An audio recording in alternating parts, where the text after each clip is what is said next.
स्वरूपं चिदानन्दकन्दं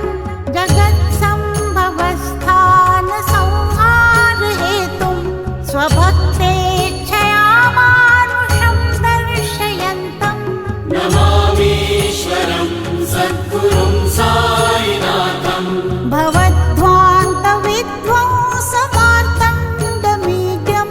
मनोवागतीतं मुनिर्ध्यानगम्यं